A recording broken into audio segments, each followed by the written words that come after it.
Good afternoon, good evening, good morning, wherever you're calling in from or listening in from. Welcome to another conversation, authentic conversation. I'm your host, Adele Bernard, and I'll just give you a little bit about Transition Clarity, the company that hosts this podcast, and me. So, as a soul strategist and intuitive guide, I help people through the transitions of life, whether it's the dreaded pink slip, changes in the family unit, like a divorce or a loss of a loved one, or life is good and you know it can be fantastic. Are you dealing with sorrows or grief that you just can't get by? These are all, and some of the transitions that I help people with through the journey of leaving their head to come into their heart, to really show up as their true authentic self by releasing the conditioning, the beliefs, and the untruths that you've been told you are your whole life. And by coming on the journey with me, I stand as the lighthouse to share who you truly are with you. Because it's all about remembering. We've forgotten that we came as a soul being to have a human life. We've become human doings instead of human beings. And it's now time to remember the authentic self of who you are here to be. We would love you to share, like, subscribe to this podcast. It is shared over YouTube, Spotify, Apple, and iHeartRadio, and also LinkedIn and Facebook.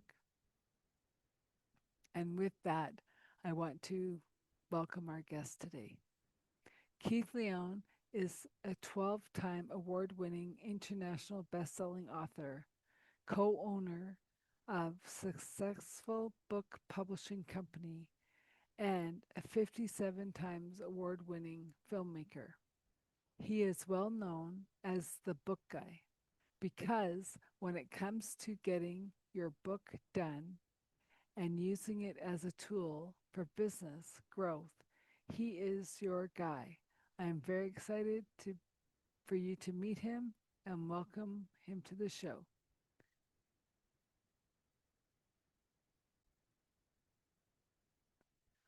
One more quick note before he comes on is that he makes us stand out amongst other publishers as your Speak It book program. You just show up for 7 phone calls and he will make you get all the information he needs from you, your ideas, your stories, and your content, and we'll turn it into a book that you'll be proud of. And with that, let's welcome Keith Leon S. to the show. And here he is, Keith Leon S. To welcome to Authentic Conversations. Thank you. It's an absolute pleasure to be in your presence again. I really enjoyed last time we connected. Yeah, well, we have such a background because without knowing each other, we know each other, right? Yeah, And and that's what makes it fun about having these conversations is you think you don't know somebody and then you're like, "Oh, well, we have that connection. We have that connection. We know that person. We know that person." Right? And I was it, like, do you know? Yes. Do you know? yeah. Yes. Do you know? Yeah. Yeah, And absolutely. I do.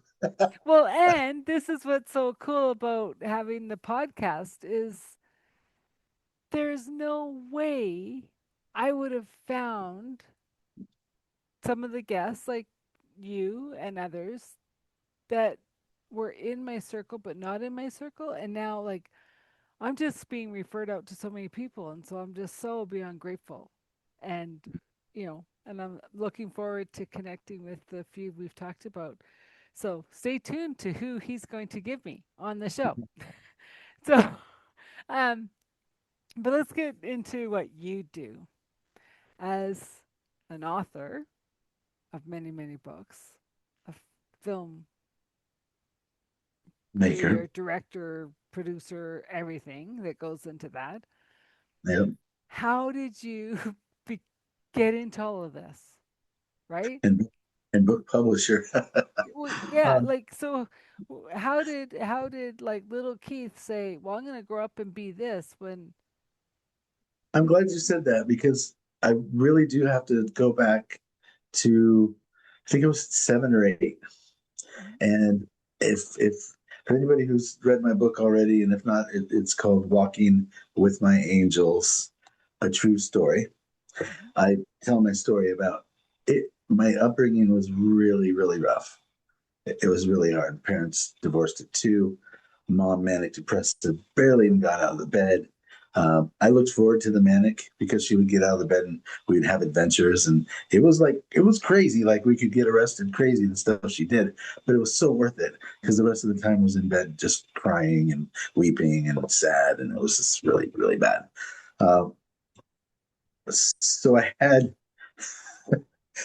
could hear my guardian angel's voice because for probably no other reason, like the guardian angel's job is to keep you out of harm's way. And so the only way that it can do that was to literally talk to me and speak to me because I had no parent. My sister was trying to raise me. My mom was completely useless. Grandma was around once in a while. Ladies in the church tried to help, but most of the time I was raising myself. So when I was 7 or 8, I went to see Willy Wonka and the Chocolate Factory Yeah. with my mom. And up until that point, I just thought, like, what is my life going to be? Like, there's no way I'm going to college. There's no, all the things people talk about, probably not going to happen for me. And by the end of that movie, when he won the whole chocolate factory and all the messages in that movie through the Oompa Loompas, like none of it was wasted on me. It was all landing.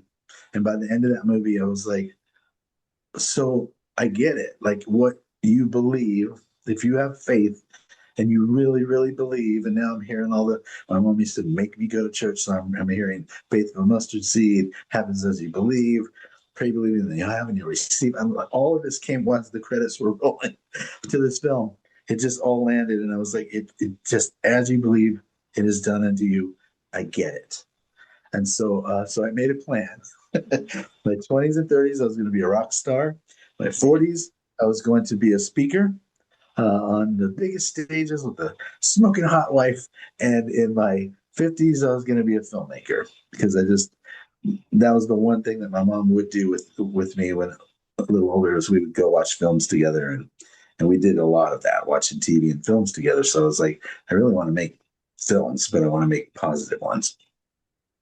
So that was the plan. And I just have stuck to that.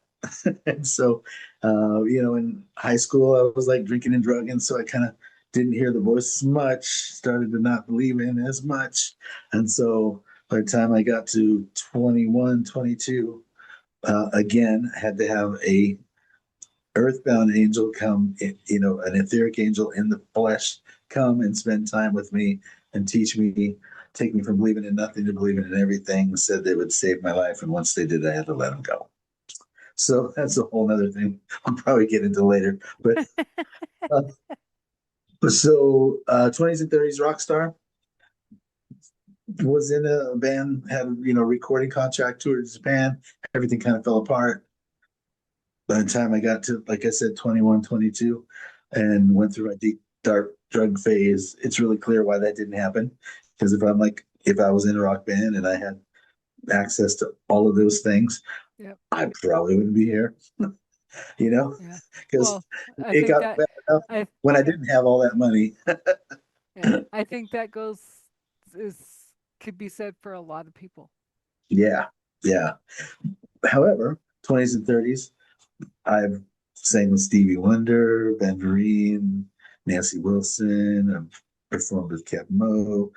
Uh, the list goes on of legends. So I've done some things. I played like the Greek Theater. That was a dream of mine. I saw so many people at the Greek Theater, and I was like, one day I'll be on that stage. And then I did. I performed on that stage. So I really feel like I could check that box. And then 40s was best-selling author, speaker. So my wife and I wrote our first book, Seven Steps to Successful Relationships. I got John Gray to endorse our relationship book, but I didn't ask him how to market it. I didn't ask him to mentor me. And so I had basically sold 12 copies of that before I did the second book, Who Do You Think You Are? Discover the Purpose of Your Life. That had 10 people from the movie The Secret in it. And I asked those people if they would mentor me and how much they would charge me and when we could start. And they were like, "You are such a doer. Doers help doers. I'm charging you nothing. What do you need? Here we go." And they took me under their wing and taught me everything they know. Ended up with the three mentors I always wanted my whole life: John, uh, Jack Canfield, Bob Proctor, John DeMartini, and all the rest of them were still there since 2006. Have been there for me. So got to speak on some of the largest stages in the world. Check, right? Uh, Attracted my wife, beautiful wife. Check. We got 27 years we're coming up on now, and so that's good. So then the book um, writing, right, being a best-selling author and speaking, and all that turned into publishing. Jack Canfield was like, "You helped a lot of people write the books. You've taken them all the way there. You might as well publish them." Mhm. And but it's a lot of admin, so really think about that before you say yes. So we did. We decided to publish, and now we've been publishing books for 23 years, and that went so well, right? That I forgot 50s was film, and I found It's myself like in. I was like, breaks. yeah, I was like 50, 55, and I was like, wait a minute, 50s was always film. That's the big dream. That's the big payoff. Everything else was leading up to film, so that when I made films, now I understood it, and I had the outreach, and I had the connections, and I had all the stuff I needed to go big with film. And all that because somebody asked me, like, when are you going to make a film? And thank God they asked me. And so, so yeah, I turned to making films. Um, and now I'm a 57-time award-winning filmmaker, and loving that. So the answer is I dreamed it up when I was really really young, Mhm. and then I just did everything I need to do to create it and make it happen. And there's no other way I could say, because I don't believe in luck. Nothing was handed to me. Uh, Barely graduated high school by 1 point. I tried to go to college, but I was about a year and a half into city college, and it was either eat or go to college. So I had to make a choice. I thought eating and staying alive might be good. So I had to stop going to college. And so it's like there's nothing about how I was, my upbringing or anything that makes any sense that I should have been able to accomplish any of the things that I've accomplished, other than I set my mind to it and totally believed that I could do any of it, and then just kept asking quality questions and receiving quality answers, um, and then taking the steps that I received from the answers. Well, and I want to bring it back to the fact like um you're recognized as a doer because so Yeah, many people, and you got to believe a little bit in luck for the fact that you were in those circles to meet those kinds of people, right? So here you're coming with your ambition, like I'll do whatever it takes, right? right. And they're saying, we'll help you because you were in the right room. You're in the right? Because, I mean, they say this to, for years. You don't go to Yale for the schooling, you go to who you're going to meet, Mm. right? Yeah, well, that's the thing. Like when I watched the movie The Secret, all my friends were like, I want to meet them. Like, I want to meet those people and get their autographs and like take their course. And my brain doesn't work that way. I was like, I want to connect with them and I want to work with them. I want to be colleagues. I want them to invite me to their house at Christmas. Like, Yeah. that's how close I want to be with them. So Yeah. there's two different levels of thinking, right? So my mind automatically goes to the big. What's the best possible outcome that could happen? So I really created that. Yeah, yeah. I really I did everything I needed to put myself in front of them. I didn't just like accidentally run into them. I found out where they were going to be and was there, and had already bugged their people so much that they had heard of me, or there is a different story each time, uh, but it is Well, like but I I just mean, it's even our connection. Like we have in the past run in the same circles, yeah, right? But it wasn't time. The timing wasn't right for us to meet. And all right, even this time when we have met and had these conversations, then it's like all these dots start connecting. You're like, well, of course we have to do something together. Where it all right, goes from here, I don't know. I have no idea, but I know that we were brought together for a reason, and let's make the best of it, yeah, right? yeah. And And have yeah, fun. like that's why I say about how I started this conversation is like I am so grateful for any connection that people give me because the reason I keep doing this podcast is I love people and I love their story more. And Mm, how can we grow together? How can we expand together? And anything that anyone hears from this show or other shows, great. If it helps one person, my right. job is done.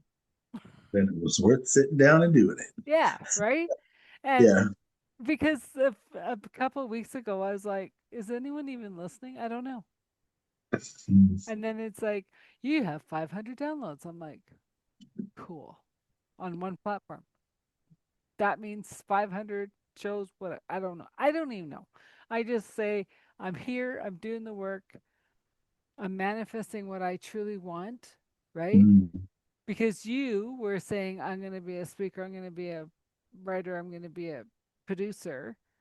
And yeah. I always said, why can't I be the next Oprah?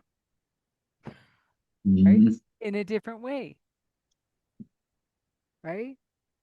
Because yeah. it's just love or hate whoever's famous. How are you supposed to work in that field? Because was I ever supposed to be a news anchor? No. Was right? Like there's some ways of being on TV or on like no. But am I asking for bigger, more expansion? Like crack me open, God, right? And I'm like, Yeah. okay, I'm cracked open. I'm here as a vessel to serve in His glory. And I'm Mm, not saying about the church, yeah. right? There's a big distinction in my mind, Yeah. right? And just like you, like, how can I work with you guys? And they're like, we'll mentor you. Yeah. Yeah. And I Yeah. think that's where we're losing it because when you think of like the turn of the century in like the 1900s, everything was about mentorship, everything was about apprenticeship. You didn't like you went to college, but as long as you were going to college, you were doing the apprenticeship with Mr. So on or Mrs. So and so or whoever, right? Where I Yeah. find nowadays it's like everyone feels they got to do it all on their own. Yeah. And That's they're forgetting that nowhere is where is that mentorship? Where is that apprenticeship? Who are you working with? Who are you working under? Who's guiding that path for you? And there's yeah. a, I just did a podcast when someone was saying they were talking about building the runway, right? Yeah. When you're on your own, you build a couple feet because that's all you can see forward. Mm, When you yeah. have mentorship, apprenticeship, you can build a runway that a bomber can come in, which is the Yeah. longest runway ever, because others are helping you grow that vision. Yeah. And that shift really happened back like 2007, 2008. I remember that was one of the first things that Bob Proctor, he said solopreneur is done. We can't do anything alone anymore. He said um, collaboration is the new paradigm. He's like we just gotta come together. come together and work on things together, get a mentor. Like just trying to do it by yourself is not going to work. And that was before a lot of the things we have now, where every TV station, everything is split off into a million parts, and they're trying to sell you every one of them singly. And I try to watch football now. It's like five different ways now. You have to pay for all five of them. It's wild. And then also the energy shift, and I believe we talked about this before. The super slick salespeople that were using, you know, NLP and this like sorcery is what I call it. And they have all these tricks on the stage to kind of hypnotize the people, Yeah. so that when they said they were doing their program offer, and they're Yeah. Run slacking to the and back, sign up. and they're like doing okay, so there's this many people here, and we only have this many. And they're like, oh, now it's the limiter. Oh no, there's only so many. Oh Yeah. no, if I don't do that, Scarcity. I'm like, yeah, right. And they did like all these tricks, and then people just pop up and run to the back of the room and sign up for that $1,000 thing when they didn't have it in the account or whatever. And that really, really, really did well for a long time. And then this one guy named Harv Eker came in, and he started giving away a 3-day course for free. Mhm. And the reason he did it for free was because he was so good at all that stuff we were just talking about, that he knew he could empty every person there's wallet over 3 days, Yeah. empty it like cobwebs. That's what would be left. And so it's just like, wow. And energetically, it's like, and that was the largest training company in the world. Energetically, everybody was just like, wow, this is something doesn't feel right about this. So whew, it came a new paradigm. And people that were heart centered and honest and truthful and didn't do those tactics started to do really well. Where before we were just like starving, they were getting all the money, and we're just like being authentic and sharing our hearts, and you know, just telling the truth and not hypnotizing people. And we get a little bit, but not like people weren't running lockstep to the back of the room like a bunch of robots, because we didn't set it up that way. And then I just felt like I'd rather survive on this much than do that. Like I just can't.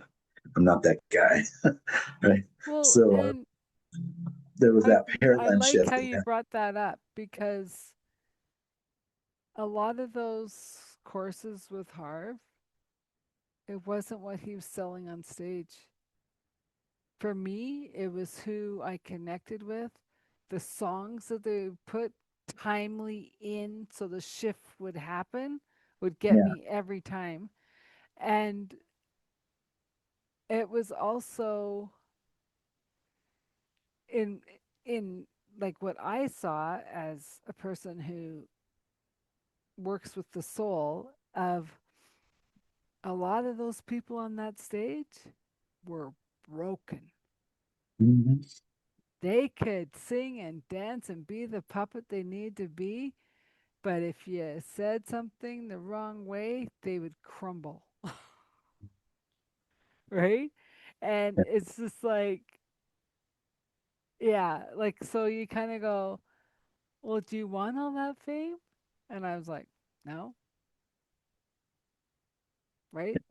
Like, that might be their delivery. That's awesome. Wish them well. Is that my delivery? Absolutely not.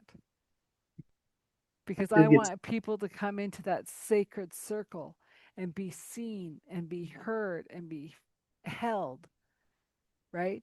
Whether it's yeah, in joy and sorrow, it doesn't matter. Like, it's the bond.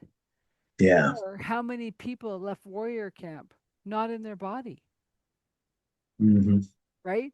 Went home and literally died because they had Wow. no connection, or ended up in divorce because they weren't anywhere near their body. Like, Mm-hmm. and I know with my warrior camp, it was like I was pulling them back into their bodies before they got on the bus to go home. Wow. Yeah. And I'm saying stuff to the volunteers, and they go, huh? What? And I'm like, ay, ay, ay. And so, um, I can't think of his name, but he was part of, not part of Harvest, but part of the whole transformation. of, let's have the sweats. And it's like, and he got caught for using tarps, Yeah. right? Yeah. And they smolt. And it's just like, if you're going to do an indigenous tribe ritual, let the indigenous tribe build it, And do it. right? Exactly. So you don't kill the people by using plastic tarps, Yeah. Yeah. right? Yeah. Yeah. The energy, I feel like, yeah, energy was mishandled in some ways. The what I did enjoy about peak potentials, and especially back then, was my wife and I were coaches for their programs. So for people that don't know, there was like this this package you could buy where you would get like every seminar that they had Mm-hmm. plus coaching. And uh, a dear friend of ours, like my wife Mara and I we were both coaches at the time, and we were really exploring that for our business. So we were, coaching people, and we just wanted to be the best coaches we could ever be. And one of our friends said, "Oh, if you to peak potentials, if you want the best, you got to have these two." And so they hired us, and I had 35 clients, and she had 32, right? And so Right. we really, really did, because they had the most incredible curriculum for that, and it was each month was a different topic. It was like very mind-blowingly beautifully created, and so we got to do that form of coaching and learn from that. And then after a while, we, as we started to really have success and be well known, we continued coaching for them. And so then it was like, then they were specifically sending people who said, um, I want to be an author. I want to get on stage. I want to, Yeah. right? I want to get interviews. I want to take it. That's the business I want to do. So they were sending people our way that were appropriate for that. So it was, like you said, it was the people that I met through the coaching at the events. I did get to speak on the stage twice, and the the first time was about books, and I just had a really tight and beautiful, authentic, true conversation, and did well. You know? The other time, not so much, because I had just done the course where they teach you how, if you're going to be on their stage, how to pitch to people Mm-hmm. that are their people. Now remember, those people they've been learning this way, Indoctrinated.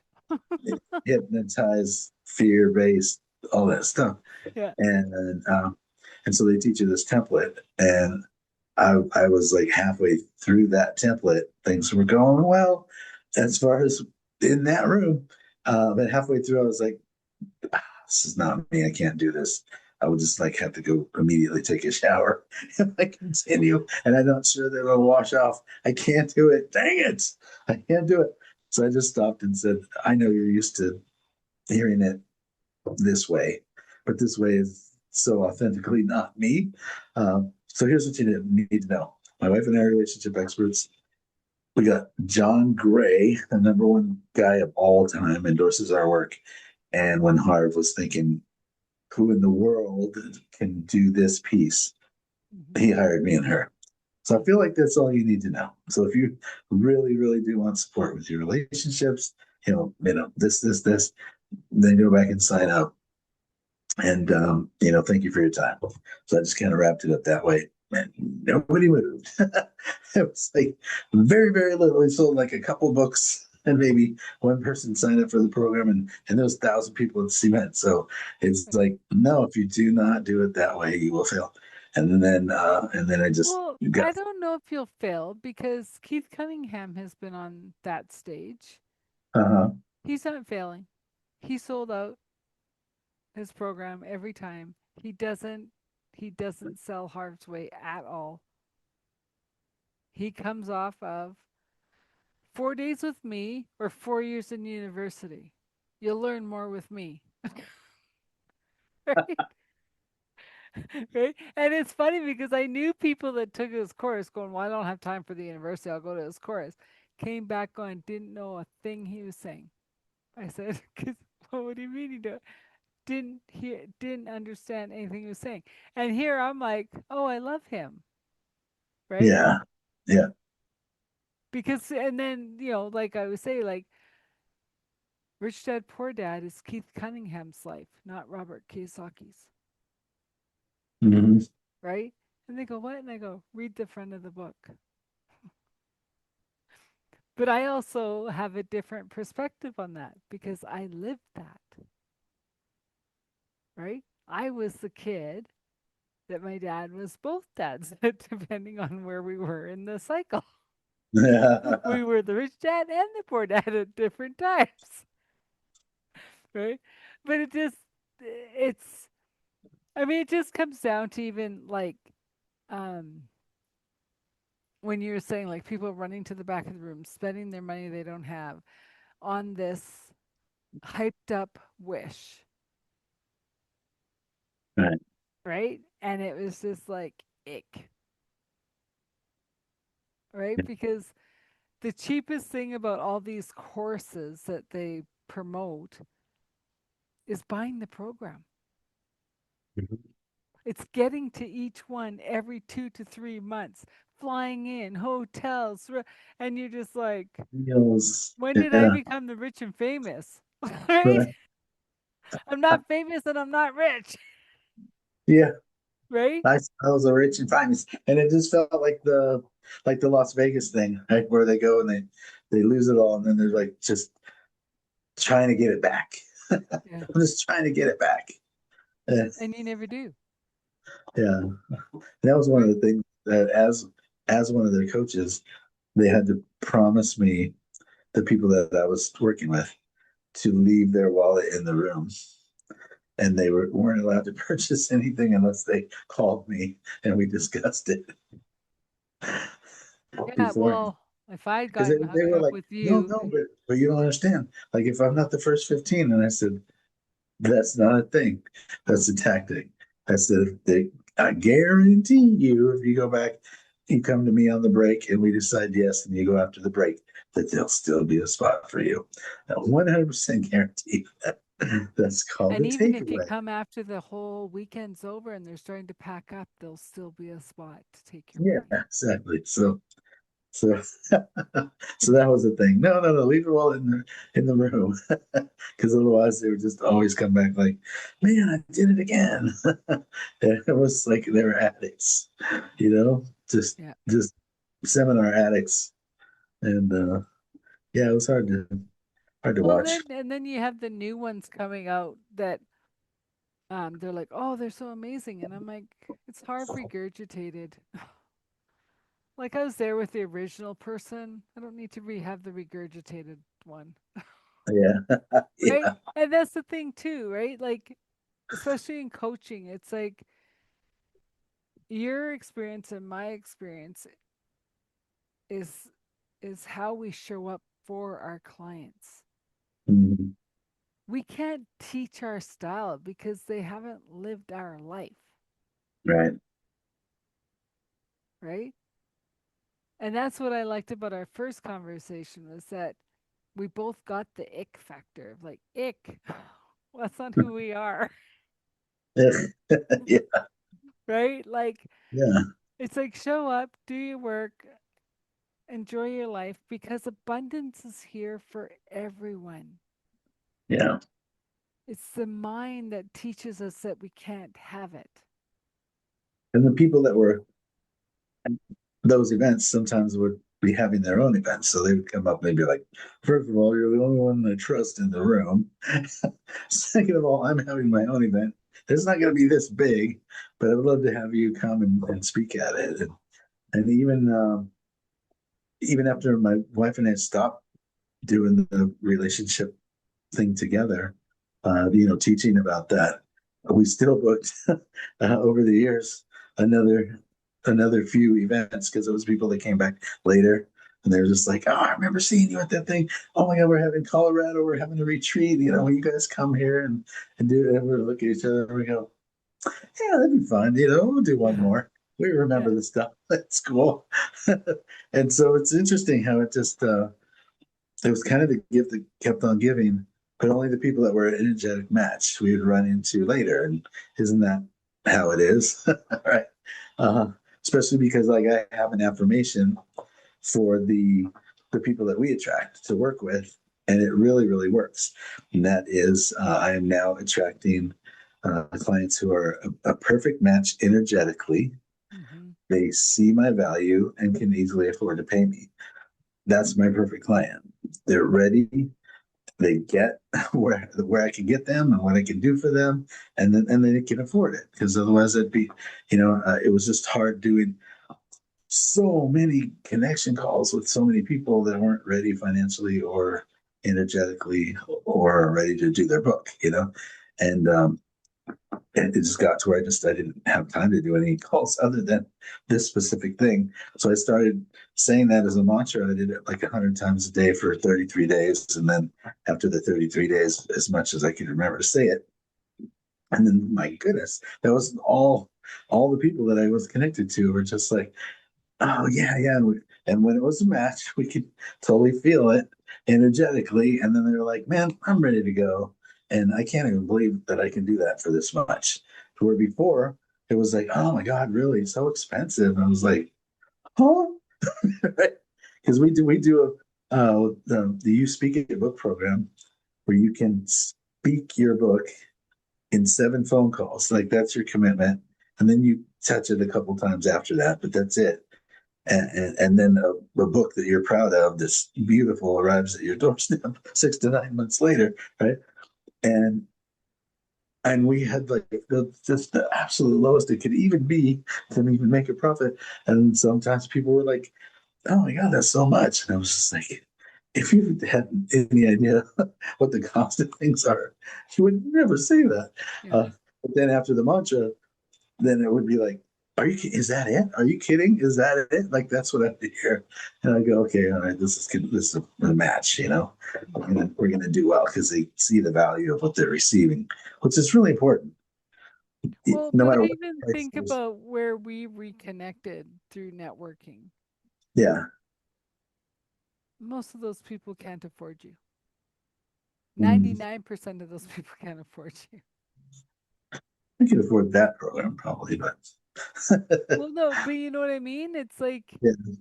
or maybe I'm just finding the runs that maybe I got to do your mantra more. Um, but like it's like everyone's there hoping, wishing, whatever. Because I even said to two people that were telling me that my friend who runs that networking, she's doing it all wrong. She should do it this way, that way, and 10 ways the other way. And Yeah. I said, why are you here to network? And they said, what do you mean? I said, networking is about serving. In return, you may get clients. In return, somebody else might serve you to hook you up with someone. If you're coming to networking to take or get, you're going to Like show up get for, clients. right? She tried to rip me a new one. And I said, thank you. And, Yeah. Yeah. right? First of Right. all, she doesn't know that I know the person working her butt off to do this networking. She's doing it Yeah. out of the greatness of her heart, and you're going to backstab her to people in the private room with you, telling her she's doing it all wrong and you have the better system? Build your own room. Mhm. Right. You're a taker. You can't do that. Because Yeah. good networkers build for others, they're here to serve, Mhm. right? Yeah. Like even in the peaks, if we went in there to say we're only here to show up to get clients for our business, right? Right. We wouldn't have met the people we met. We wouldn't have gotten on the stages we got on, and we wouldn't have learned a darn thing. Yeah. Yeah. The more we learned, the more it was fun to share within the room with Yeah. with people. Hey, hey, you know what we learned? We'd be like, Well, And sharing within the room, and they're like, oh, yeah, check it out, I learned this, and so we were all learning together. What was it? Somebody said that the best seminar is out of the room, mhm, and I didn't have an experience with that for a long time because I was in the room, and it wasn't late till later when it's like I would go to the restroom and then I'd be outside and then it'd be like, oh, the one speaker I was actually supposed to meet would be in the bathroom or sitting on the chair yeah. outside of the room. And I'd start talking to them, could have an essential conversation, maybe a heart to heart conversation, a connection, right? Uh, uh, uh, and or they would give me a piece, or I'd run into somebody that I did meet inside of the room, but then we'd start chatting, we'd sit down and connect heart to heart and end up doing incredible things together later. So it did come to find out that the true seminar, like the real connections, definitely would happen outside of the room. It's Well, pretty and cool. here's an example of, I don't know what course it was, but we're at the M Resort in Vegas. And my girlfriend and I are standing there in line to go in for dinner. And I hear this voice, right? A real voice, not a, the other ones, right? And I'm like, I said to my girlfriend, I go, I know that voice. And she goes, what do you mean you know that voice? I go, I know that voice, right? And lo and behold, she ends up right behind us in this line to go in for the dinner. And I turned around and I go, I know your voice. And she goes, what do you mean? I said, keep talking, it'll come. We had had a call together with someone somewhere, didn't, and I go, I know you. And I gave her the whole rundown of who she was, where she lived. And she's like, oh my God. And I go, join us for dinner. To this day, we're still friends, right? Because it's like we were on a call. I'm very audio, Yeah, right? You could yeah. give me spreadsheets. You could, yeah, explain what you need and what. I'll get it. I'll understand it, right? And even my girlfriend, she's like, why do I even bother to second guess you? And I go, I don't know, right? And Yeah. so it helps that I'm an intuitive. I can hear the voice of what I need to hear for you in front of me, Mm, right? Because if you aren't listening to your guides are going to come through me for you to listen, right. Yeah. Yeah. I you get know? that one. I get that And one. so, yeah, like it's like I try to be gentle about it now. Before I used to just go blip and they go, what? Yeah. Hey, if I had some information, would you want to Yeah. hear it? It's always a Well, good way, good lead in. but the thing is that if they say no, zipped. It's not time. Well, I Not know, and met. then like I had one person like come back to me a couple months later, and well, you remember you're gonna I go, I don't know. It was then. It's gone now. Yeah. You know Yeah. There was a time when I was open, really open to all of that. uh, why did you hear, close it? hearing all of that. Because so many dead people were harassing me, trying to get me to reach out to their family or tie up a loose end for them or all of that. And it was just like everywhere I went, and it was really, really, really annoying. So I just had to uh, be clear about if there's something that is super important that I need to deliver to somebody, that I need to deliver to somebody, that that comes through. But as far as being recognized, being seen by uh, as someone who can see them, I just had to shut that down. So I found out I can have don't have to be it all, don't have to Yeah. be everything, don't have to be an empath and feel the whole world's everything because that's really can be really hard on your health and and sleep and things that are very valuable. So like, oh no, no, I could be an empath, meaning I can use that for me in a lot of ways. Like I'm a super sensitive guy, and I can, if I need to, I can sit in front of somebody and feel what's going on as a part of a way to help me support them. I don't have to take on the whole world's thing because it's yeah, it's really rough. Well, like I'm very aware of my boundaries and when they can and cannot talk to me. And Yeah. I'm in the middle of reading this book on the wild side of sorrow. Uh, Hook, line, and sinker. The book took me in, and I'm like, what's going on? Because I didn't set my intention before the book started that everything that I learned through this book goes through my body with ease and grace, yeah. right? And I was just like reeling, like I couldn't stop crying. I was just like, whoa, right? But there's one part in the book where he was talking to someone in Africa and he says, oh, the joy that comes out of you is just beautiful. And she says, I cry many tears, right? To have the joy, you must deal with the grief and the sorrow, the crying, the whatever, right? And we as people, especially in North America, we feel we can't share it. We can't speak about it. It's a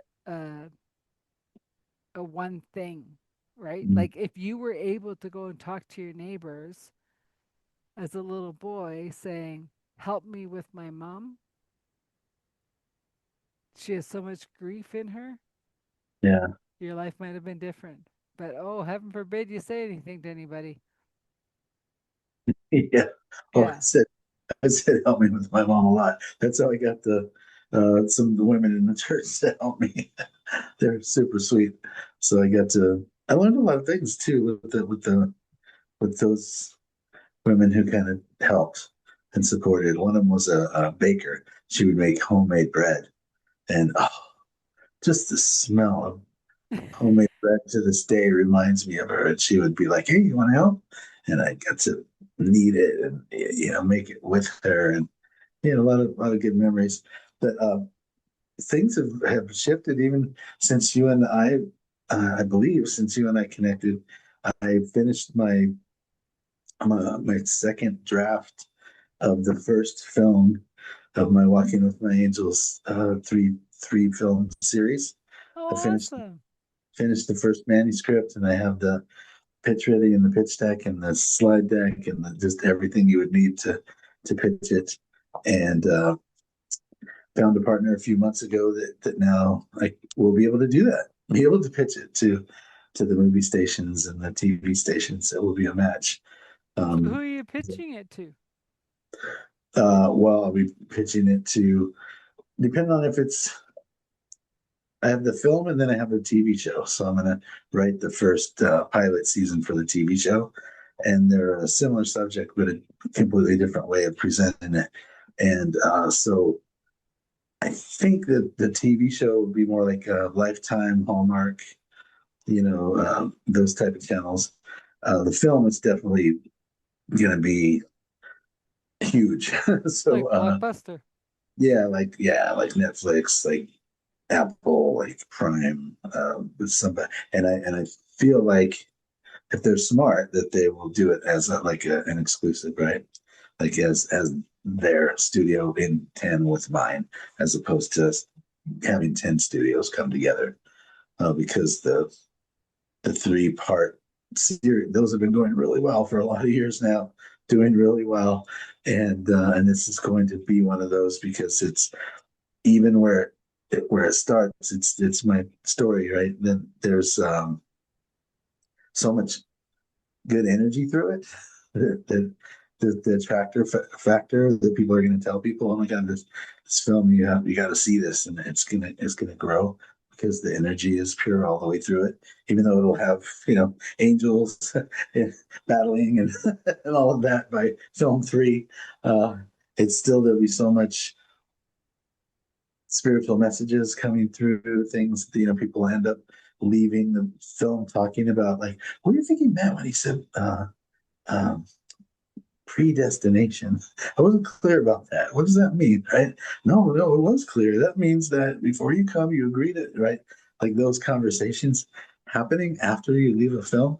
Like that's been my whole purpose in dream and filmmaking was to make positive films with positive messages and spiritual lessons and have it go so well that other studios feel like they have to do it too if they want to compete, right? And Well, so that it's interesting you say that because to this day, Dead Poet Society is probably the one movie that I'm just like, you didn't get the movie. And people are like, what? And I go, you didn't get the movie. You didn't understand the movie. And then, like, and I didn't realize until someone posted that they've never seen Star Wars. And I'm like, well, I didn't like Star Wars. I preferred Kung Fu Panda. And he's like, haven't seen either. And I'm like, either you're living under a rock or you don't like movies. And he goes, movies aren't my thing. And I'm like, how can movies not be your thing? yeah, Because I think there's we can go through life and pull in a movie that's depicts what's going on in our life. yeah, Or a song. Or songs do the same thing. And I did a talk the other day that I kind of put words together and a friend put music together and I'm like, I can't present this. And he's like, what? I go, because I can't stop flipping crying through it. Because it like words on a page didn't do anything, but you put the music and you feel it and you're just like, oh my lord, I can't do this talk. mm, Right? And yeah, so it's just so I can't I it struck me how well how do you go through life without that mirror or that thing kind of going twinge twinge pay attention. Right, and here you are writing the story of your life going people are going to have to talk. Like it's going to bring up yeah, things that are so real and life changing. And how do you just not talk about it? yeah, yeah. It's funny because I always thought like all the books I've done and everything, I still always thought I would need to sit down with a screenwriter to do. I don't know why I had that in my head. I was always going to be working with a screenwriter who was going to take my book and turn it into a screenplay. And I just once I met this partner that I've been working with, and she has a network, her own network, and she helps people with TV shows and like does all the things, and then I do. And we when we came together, we realized that together we literally have like you can plug in. I want a TV show. I want to take my book and turn it into a film. I want to do a book, then turn it into a film. I want to whatever you fill in here. We can take you all the way through to distribution. And then she even has her own streaming channel that did so well that then we can pitch for you to all the bigs, right? Pitch all the movie channels, all the TV stations, because her channel did so well that they started saying you can come to us, you can pitch us, and so it's just being with her and being like, okay, so which part will you do, which part do I do, and how and coming together and seeing that vision and then figuring out how we're making it happen um, got me so fired up that I was like, well, you know what? I should be writing my mine. Right? And so then I just took the book and just looked at the outline and then took that and okay, so how would I split that into three films? And then I kind of wrote the outline for the first film, and then I just started writing because I had the outline, and that's kind of all I ever need anyway is the outline. And then I realized there's no screenwriter in the world that can write it better than me because I lived it. So what why did I ever think? Well, and a I lot of thought I was authors say the same thing. Like they don't realize that they actually can do the screen of it because yeah. they're the writer. Right. And there's all the like anytime I see a real screenplay, it's like he walks into the room, there are 12 people there, this blah blah blah blah blah blah. And it's like that kind of narration of So the producer director kind of knows what's happening in the room, and then there's the words of the characters, and there's all these, like the layout of it is not something even anybody that wrote a book would know. But it's like, well, that's why they created the program to specifically do that. That's when I'll sit down with somebody who would like take it all and put it all together. But it's like, but meanwhile, I could write down all left justified. Man, well, So what's the what so what is the difference between the book to the screen? Like how would it shift?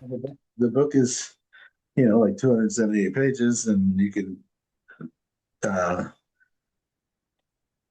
like the film is broken into three different parts, So and you're then just the writing more.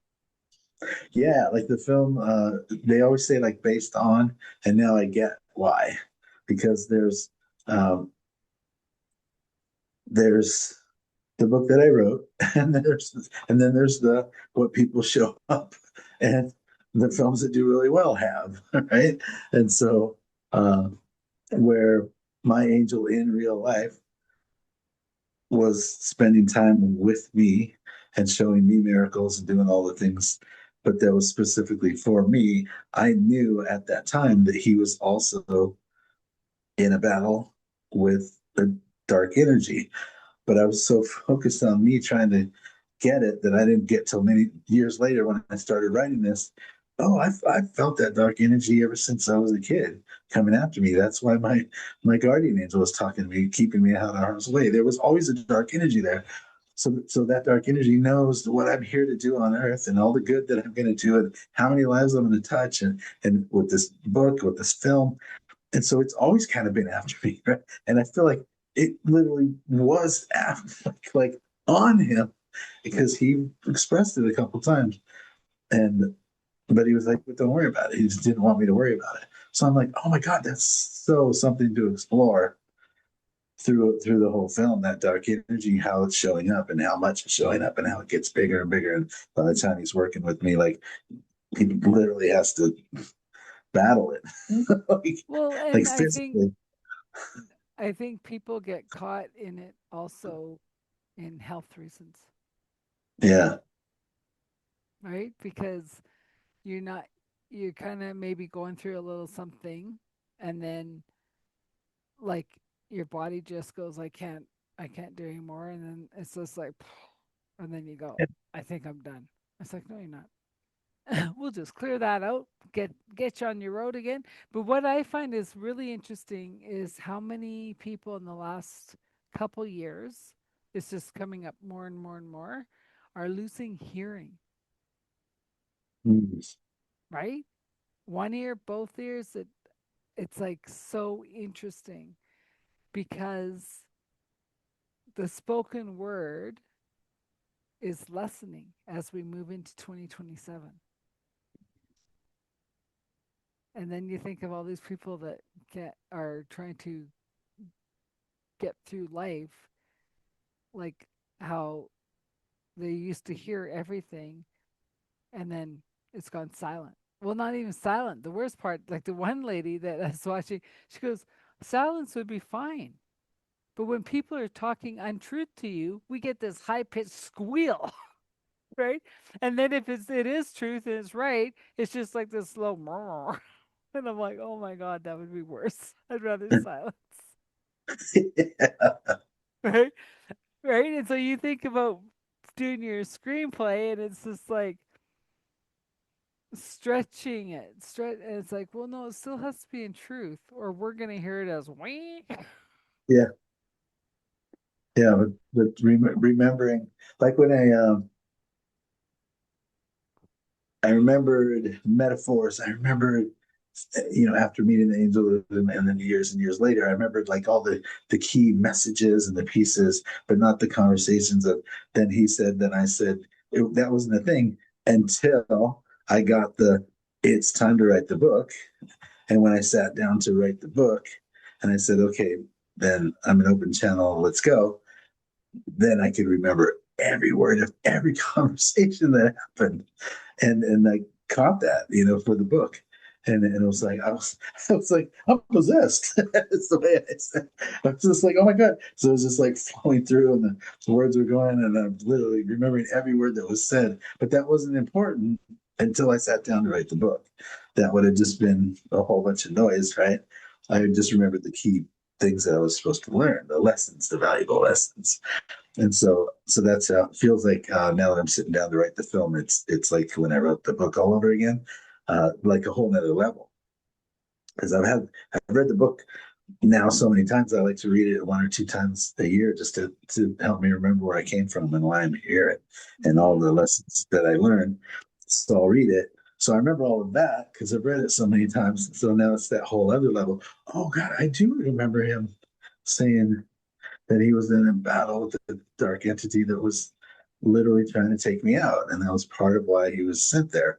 But I had erased that part out of my mind because he said, but don't worry about that. We have so much more to do, and that'll just take you out of what I need to teach you, the experience. That's not important to you.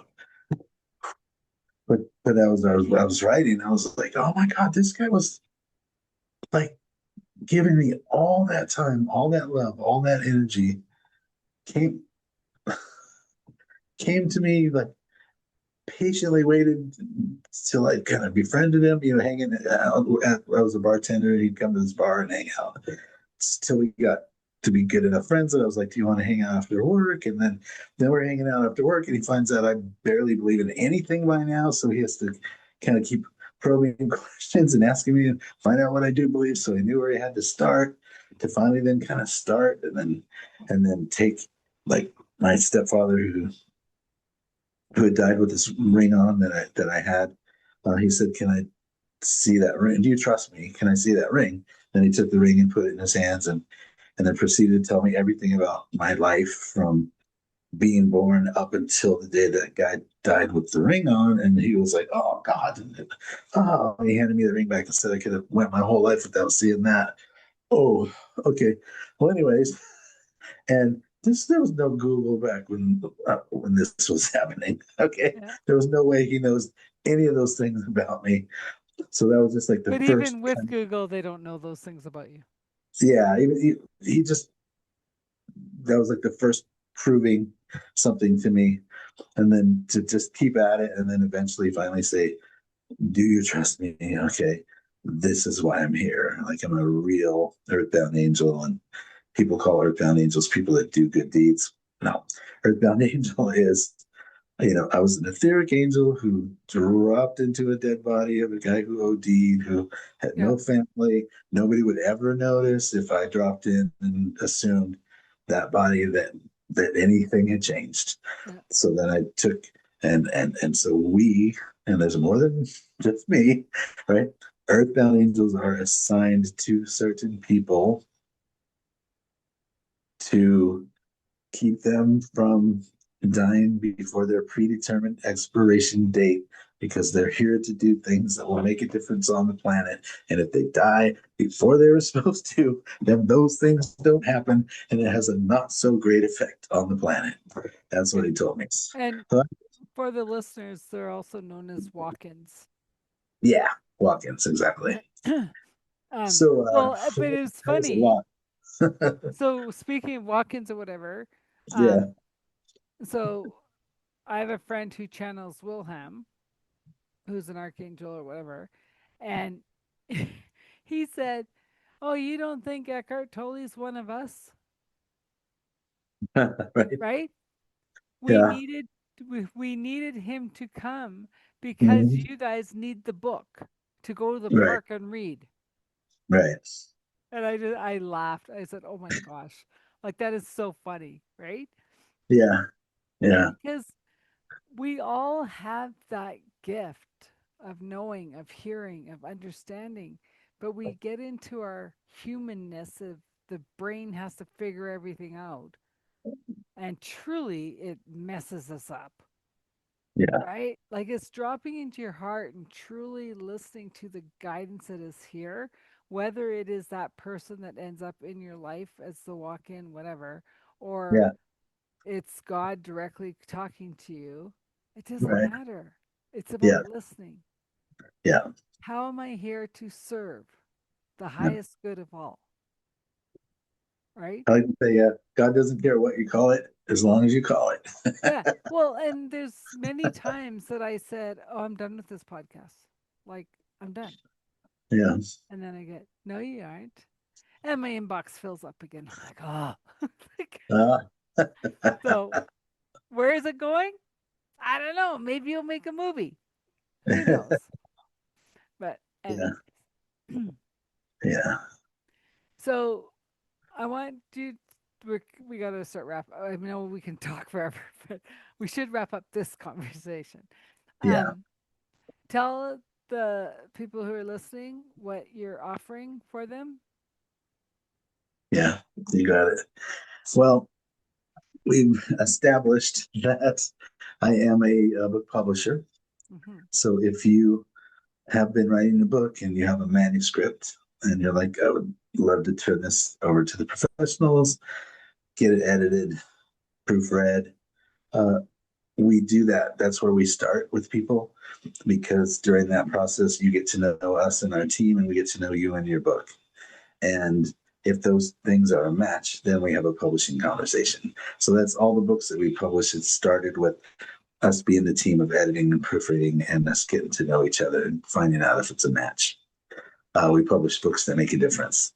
I mentioned that we have a process where if you are so busy of being in service to other people, right?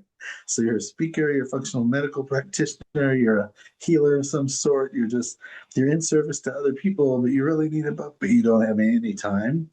Then we have a process where you can speak your book in 7 phone calls and we will get it done for you and create a book that you'll be proud of. And then if you have a TV show idea, if you have a film script that you would love to have pitched, if you have a film script but you don't have all the other things I mentioned that you have to have when you pitch, anything you would love to do video wise that would get your message out to the world in a big way, like between me and or Gina Rose, the two of us, we can take you all the way through distribution. And then if you want to go to bigs, then we pitch to them for you. So it's really if it's time for you to get your mission, your message, your story, whatever it is that's been burning in your heart to share with the world, you feel like that's why I'm here, that's why I'm here on this earth. Like I have this purpose and I'm ready to step into it, then I would love to offer uh, a complimentary clarity call with me, Mm-hmm. and we can connect. And you can tell me what it is, where your heart is, what you want to create, what you want to achieve, and we'll just see if I'm the person that can help you to get there. And so that clarity call you can put in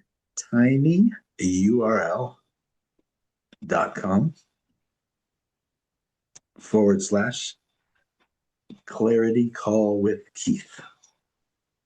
So Okay. tinyurl.com/clarity call with Keith. And I will provide that. And I'm sure it'll show up as Yeah, I'll a have link. it in the show notes. So, Yeah. Yeah. well, so does everyone need a book? In my opinion, yes. If you want to grow your business or you want to get your mission, your message, and your story out there. I know a lot of people don't feel like these kind of books are really read anymore, but not true. And it really is the best piece that you could ever have if you have a coaching business or if you're a speaker.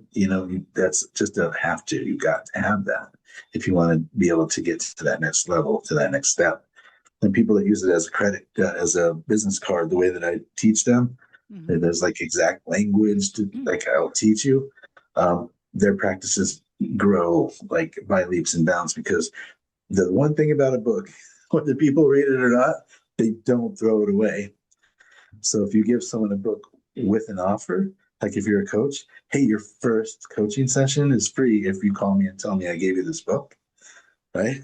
Uh, they will either go home, read the book, love you, and call to get the free thing, or they'll throw the book on the table because they don't throw it away. And every time they pass the book, it tells them to call you to get the free thing. And so it really, when you use it, literally use your book as a business card, it's not if you'll hear from them, it's when, because eventually they will go, oh, I need to call them.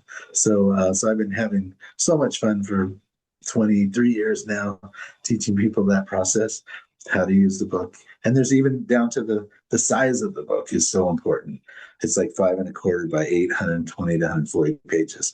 That's the size that if you put someone's hands, you don't watch the blood drain out their face. Because if you give like somebody a 300-page 6 by 9 book, say, read this and give me a call. You never hear from that person. But that one size, it's like they feel like I can I can do that. I can read it, Well, which means they'll take it. They'll take it. I don't know dimensions that well, but it's like in the old days, if it can fit in the front jacket pocket Yeah, for men, they'll do it. yeah, If it can't, yeah, it won't. If it can fit in the clutch of the women's purse, they'll do it. If not, they won't. Right? yeah, yeah. Yeah. So that's very interesting. Very interesting. Well, it's been a delight to have you on the show. And Thank you. yeah, I don't know where this is going, but it's just been fun. So I want to say thank you for listening to Authentic Conversations. I'm your host Adele, and today we had our guest Keith Leon S on the show. Great to meet you all. Wow, let's just recap that conversation. Um, Wealth of information if you want to do books or movies or scripting or anything like that. Like he just has the connections. If he can't do it himself, he knows who can. And he's come up the hard way, right? So if you're struggling and you're wondering why you're struggling, and maybe that conversation with Keith will be that step that you've been looking for, right? And if it didn't come through on the podcast, he's very connected. So if he doesn't know who you need, maybe I do, or maybe he knows who you need. But most importantly, I want it to come through that we aren't here alone for a reason. But if we're always taking, that means we're not serving. And if you get anything out of this conversation, is we're both here to serve, to be in the oneness of humanity. And by serving, we will always be looked after. Because as we serve others, people will come and serve us. And that's how the wheel of life happens. And yeah. So once again, I just want to thank Keith Leon S. for being a guest today. This is an authentic conversation with Adele, the host. And once again, like, share. If you have people that you think would be a good guest, please contact me. We can always have the discussion. Thanks for listening.